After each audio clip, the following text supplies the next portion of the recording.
मंच पर उपस्थित अलवर के हमारे जिला प्रमुख श्री बलबीर सिंह जी, पूर्व विधायक श्री रामेश जी, अलवर के हमारे खैरकल के हमारे कलेक्टर साहब श्री किशोर कुमार जी, खैरकल के हमारे एसपी साहब श्री मनीष चौधरी जी, नगर परिषद के सभापति श्री हरीश रोगा जी, जिनका सम्मान हो रहा है, दोनों बालक डॉक्टर सुमिता जी, उनके भाई निहार जी, यहाँ उपस्थित सभी खैरकल के सम्मानित भाइयों हैं। आज का कार्यक्रम हमने पूर्व प्रधानमंत्री मनमोहन सिंह जी को श्रद्धांजलि देकर के प्रारंभ किया है। देश में भी 7 दिन का राष्ट्रीय शोक है और इसलिए कार्यक्रम को बहुत सादगी के साथ हमने करने का तय। कल नाया भी आने की बात जब मेरी हुई तो मैंने कहा कि क्योंकि राष्ट्रीय शोक चल रहा है और इसलिए सरकारी कार्यक्रम तो होंगे नहीं, लेकिन बालकों के सम्मान का कार्यक्रम सादगी के साथ हो सकता है। हम लोगों के लिए ये खुशी का अवसर है कि राजस्थान के जो जिलों का पुनर्गठन हुआ उसमें हमारा खैरकल जिला पूरी तरीके से सुरक्षित है। मैं दिशा की बैठक लेने आया था, तब भी मैंने पत्रकारों को कहा था कि आप चिंता मत करिए। और जब हमने चुनाव भी लड़ा था तो खैरकल में कहा था कि गाड़ी रुकनी थी, तो गाड़ी भी रुक गई, जिला भी बन गया और अब इस विकास के कार्य को आगे लेकर के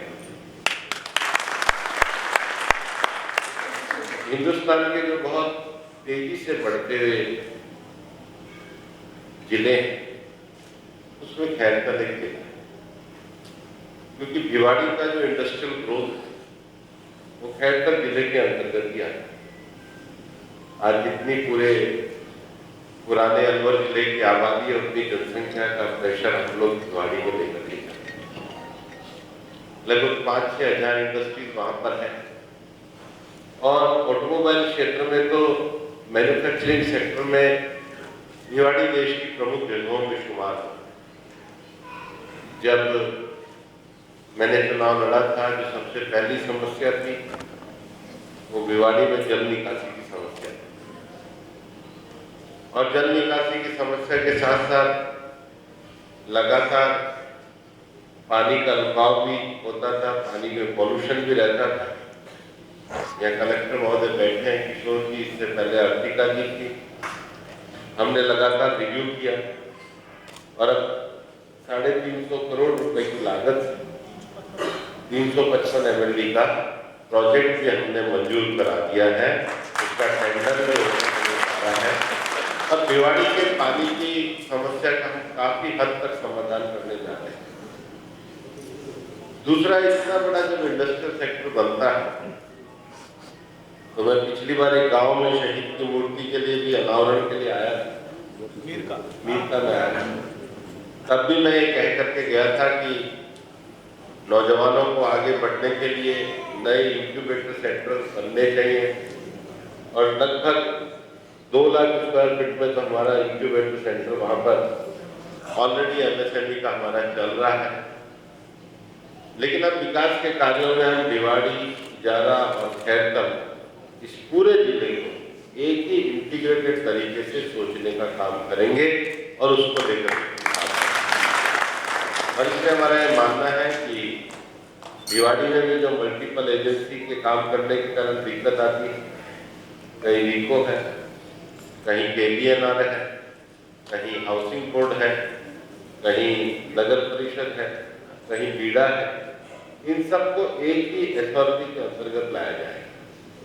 वैसे तो जो KBNR प्रोजेक्ट हमने बनाया था वो 40,000 करोड़ रुपए का प्रोजेक्ट था, लेकिन कांग्रेस सरकार ने उसको बस्ते में बंद करने का काम किया। अब वापस से कलेक्टर यहाँ पर बैठे हैं, हमने उसको वापस से शुरू करने के लिए निवेश को आगे बढ़ाने के काम को हम लोगों ने तय किया। मैं ये भी कहना चाहूंगा कि सांसद के रूप में हम लोग ये तो विकास के कार्य तो करते ही हैं, लेकिन 2-3 काम हम लोग अपने मन से क्षेत्र में विकास की दृष्टि से भी करते हैं। हमारे क्षेत्र में 3 बड़े विषय हैं जिसको लेकर के हम आगे काम करना चाहते हैं। महिलाओं के काम को लेकर के, युवाओं के काम को लेकर के और ग्रामीण विकास के काम को लेकर। प्रधानमंत्री नरेंद्र मोदी जी ने पूरे देश में सेल्फ हेल्प ग्रुप का काम शुरू किया है। महिलाएं आर्थिक रूप से आत्मनिर्भर बने, गांव में रहने वाली महिलाएं आत्मनिर्भर बने, इसके लिए उन्होंने लखपति दीदी बनाने का अभियान शुरू किया है।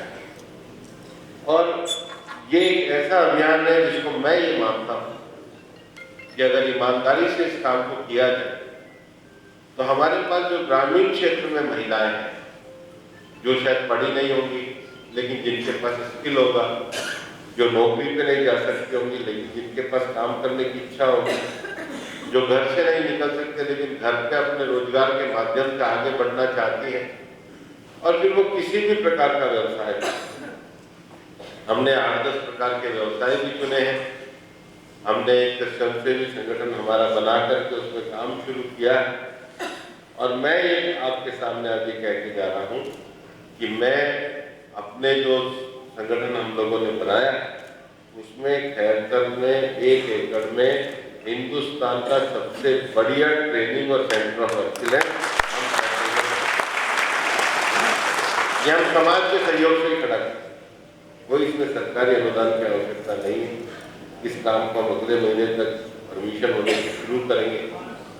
लेकिन मैं ये मानता हूँ कि गांव में महिलाएं जो काम करना जानती है उनको अगर 5 चीजों की ट्रेनिंग दी जाए, जो चीज वो बनाना जानती है उसकी स्किल की ट्रेनिंग दी जाए, स्किल के साथ वो बड़े पैमाने पे बना सके उसके स्केल की ट्रेनिंग दी जाए, फिर जो चीज वो बना रही है उसकी ब्रांडिंग और मार्केटिंग की ट्रेनिंग दी जाए, और ब्रांडिंग और मार्केटिंग अगर वो जान जाए तो सरकारी योजनाओं की जानकारी दी जाए, और सरकारी योजनाएं भी अगर उसकी जानकारी में आ जाए तो उसको फिर अच्छा जीवन कैसे जिया जा सकता है उसकी भी जानकारी कराई जाए।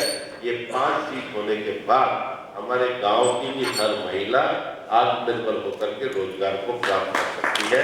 मैं इस बात को पूरी तरीके से, और इसलिए इसको भी हम खैरसर में शुरू करेंगे।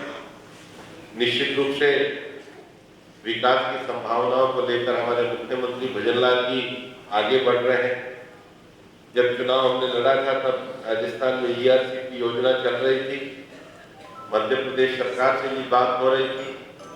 अब हम लोगों का ये सौभाग्य है कि 17 तारीख को ERCP को प्रधानमंत्री नरेंद्र मोदी जी ने लागू करने का भी काम कर। ERCP के प्रथम चरण में जो मेरा अलवर संसदीय क्षेत्र है वो नहीं था, लेकिन मुख्यमंत्री जी ने अनुरोध को स्वीकार करते हुए ERCP में भी पूरे संसदीय क्षेत्र मतलब दोनों जिले और भैरोट तक की पानी की व्यवस्था को जोड़ने का काम किया है। हम सबकी ओर उनको इस बात के लिए भी आभार व्यक्त करते हैं। महिलाओं के बाद जो दूसरा बड़ा विषय है वो युवाओं का, और मैं ये जानता हूं कि युवाओं को अगर पॉजिटिव एनर्जी के साथ जोड़ा जाए, युवाओं में अगर अच्छे विकास के लक्षण किए जाए तो हमारे देश का युवा भी किसी से कम नहीं। नौजवानों को स्वस्थ होने के लिए खेलना बहुत जरूरी है। प्रधानमंत्री जी के खेलो इंडिया अभियान से प्रेरणा लेकर, फिट इंडिया अभियान से प्रेरणा लेकर हमने एक कार्यक्रम शुरू किया है, और जिस कार्यक्रम के अंतर्गत हमने सांसद खेल उत्सव किया है। जब मैंने सांसद खेल उत्सव के रजिस्ट्रेशन करने प्रारंभ किए थे तो मेरे को लगता नहीं था कि ऐसी सर्दी में कोई आएंगे, लेकिन 340 टीमों ने केवल क्रिकेट में रजिस्ट्रेशन कराया, और उसमें 34 टीमें तो लड़कियों की और मैं भिवाड़ी में मैच देखने गया तो लड़कियों का मैच लड़कों से ज़्यादा अच्छा था। और अभी प्रधानमंत्री नरेंद्र मोदी जी ने उनके भी संसदीय क्षेत्र में ये सांसद खेल उत्सव स्पर्धा कराई थी। और इसमें हम केवल क्रिकेट नहीं करा रहे, हम kabaddi, kho kho, badminton, athletics, short put, long jump, सारी प्रतियोगिताएं करा रहे हैं। 7, 8, 9 फरवरी को उसका फाइनल हम अलौर में भी करेंगे। लेकिन हम नीचे में जगह जगह से प्रतिभाओं को लेकर के आगे बढ़ाने का काम जरूर करेंगे। और इसलिए मैं भाई निहाल सिंह को भी बधाई देता हूँ कि उन्होंने पैरा ओलंपिक में इतना अच्छा प्रदर्शन किया। लेकिन खेल एक ऐसी चीज है जिसमें नौजवानों की रुचि होना जरूरी है। 24 घंटे पढ़ाई करने से और 24 घंटे लैपटॉप और देखने से तो बच्चा कुछ होता नहीं है, बल्कि मोबाइल को छोड़ करके 1 घंटा अगर मैदान में दौड़े तो बच्चे का विकास ज्यादा है। ये मेरा मानना है। और इसलिए खेल प्रतियोगिता के साथ साथ स्कूलों में पढ़ाई के लिए हम लोग ई-लाइब्रेरी योजना पे काम करते हैं। यहाँ पर भी ई-लाइब्रेरी के लिए लगभग मैंने अपने संसदीय क्षेत्र में 54 गाँव में ई-लाइब्रेरी के लिए पैसा दिया है। और अभी मुख्यमंत्री जी को हमने निवेदन किया और 2 दिन पहले डिजिटल लर्निंग के लिए मुख्यमंत्री जी ने 550 करोड़ रुपए की अटल प्रेरक योजना शुरू। यह अटल प्रेरक योजना में हम गांव-गांव में बच्चों को डिजिटल लर्निंग आगे देने का काम करेंगे। और उसके साथ ही अभी केंद्र सरकार ने अटल टिंकरिंग लैब की बात शुरू करी, क्योंकि गांव के बच्चे 4 चीजों में बड़े कमजोर रहते हैं, एक साइंस में, एक मैथ्स में, एक टेक्नोलॉजी में और एक इलेक्ट्रॉनिक्स में। मैं तो भाई सतबीर सिंह का भी वो देखने गया था टेक्नोलॉजी का, कि गांव में रह करके भी कोई आदमी टेक्नोलॉजी को कैसे बढ़ा सकता है। आने वाली दुनिया में सारा बड़ा विषय टेक्नोलॉजी का है।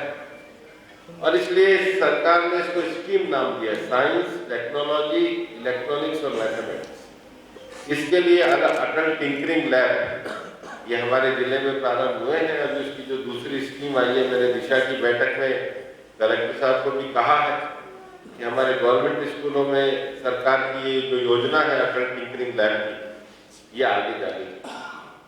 क्योंकि बच्चों में 11वीं 12वीं में अगर हम आगे बढ़ने का प्रोत्साहन देंगे तो निश्चित रूप से आने वाली पीढ़ी काम करेगी। और जैसे आप अच्छा समाज में अनाज के लिए फसल बोते हो, अगली पीढ़ी में जो हम इन्वेस्टमेंट करते हैं वो भी फसल बोने जैसा ही काम होता है। पीढ़ी में इन्वेस्टमेंट करना लंबे समय के लिए देश को बनाए रखने के लिए किया जाता है। इसलिए विकास के काम तो होते ही, सड़क बिजली तो बनती, लेकिन जो आने वाले समय की जनरेशन, उस आने वाले समय की जनरेशन हर तरीके से खेल में अच्छी हो, पढ़ाई में अच्छी हो, इसके लिए इन्वेस्टमेंट करने का भी काम हम लोग करते हैं। और मैं ये चाहूँगा कि एक अभियान के रूप में आप लोग इसमें साथ जुड़े। मैं आज, क्योंकि आज मेरा केवल प्रतिभा सम्मान समारोह का ही कार्यक्रम है, मैं अभी जाटव समाज के बच्चों के प्रतिभा सम्मान समारोह के लिए मैंने समय दिया, और इसके बाद मुंडावन में यादव समाज के प्रतिभा सम्मान समारोह का मैंने समय दिया। और मैं किसी भी समाज, हमारा रायका समाज हो, पंजाबी समाज हो, वैश्य समाज हो, जाट समाज हो, कोई समाज हो, अगर कोई भी समाज बच्चों के प्रतिभा सम्मान समारोह का कार्यक्रम करता है तो मैं कहीं भी रहूं देश में, लेकिन समय निकाल के उन बच्चों को पुरस्कृत करने के लिए, क्योंकि मेरा मानना है कि समाज में स्वस्थ प्रतियोगिता होनी चाहिए, बच्चों को आगे बढ़ाया जाना चाहिए। और ऐसी प्रतिभाओं का सम्मान करते हैं तो सब लोगों में भावना आती है कुछ ना कुछ अच्छा करने की। और यहाँ पर डॉक्टर सुनीता सिंह ने इतनी अच्छी उपलब्धि हासिल करी है। मुझे बताया गया है कि राफेल्स यूनिवर्सिटी से लॉ किया तो पढ़ाई में भी पहला स्थान हासिल किया, नेशनल लॉ स्कूल बेंगलोर से भी LLM किया, उसके बाद अपनी इंटर्नशिप भी करी, लॉ रिसर्चर का भी काम किया, और अब RDS में भी अपना मुकाम हासिल किया। मैं उनको भविष्य के लिए शुभकामनाएं देता हूं और बधाई देता हूं कि बड़े ईमानदारी के साथ जुडिशियल सर्विस में काम करें। मैंने भी स्वयं, क्योंकि ये तो मेरा अपना फील्ड रहा है, अजमेर से लॉ पास करने के बाद सुप्रीम कोर्ट में वकालत करी और सुप्रीम कोर्ट में भी वकालत करने के एक बड़े मुकाम को हासिल किया। भारतीय जनता पार्टी ने भी मुझे जो सीधा राष्ट्रीय मंत्री बनाया, तो सुप्रीम कोर्ट में ही काफी कमीशन में जब मैंने काम किया तो उसके कारण, उस काम के कारण ही मुझे सीधा पार्टी में राष्ट्रीय महामंत्री बनाया। मेरा ये मानना है कि वकालत का पेशा एक बड़ा पेशा, आने वाले समय में वकालत की बड़ी भूमिका रहने वाली है। देश की आज़ादी में भी वकीलों की बड़ी भूमिका थी और इसलिए प्रोफेशनली अपने काम को अच्छे तरीके से करें, ईमानदारी के साथ। और एक बार कोई भी मुकाम हम हासिल करते हैं तो मुकाम को हासिल करने के साथ साथ अपना जीवन अच्छा रहे, उसके लिए किसी न किसी कर्मठता के साथ हमें आगे बढ़ना चाहिए और अपने अंजाम को पूरा करना चाहिए। पुनः मैं जब आ रहा था तो मुझे बताया गया कि आप जो RGS लिखिए डॉक्टर सुमिता सिंह, उनका भी सम्मान करिए। मैंने जरूर सम्मान करेंगे। तो आप सबके आग्रह को स्वीकार किया। डॉक्टर सुमिता सिंह, उनके भाई निहाल सिंह को बहुत बहुत बधाई, शुभकामनाएं। और बच्चे भी नए साल में, बाकी बच्चे भी आगे बढ़े, उनको भी मैं शुभकामनाएं देता हूँ। नया आने वाला साल भी आप सबके लिए शुभ हो। बहुत बहुत धन्यवाद। जय हिंद, जय भारत।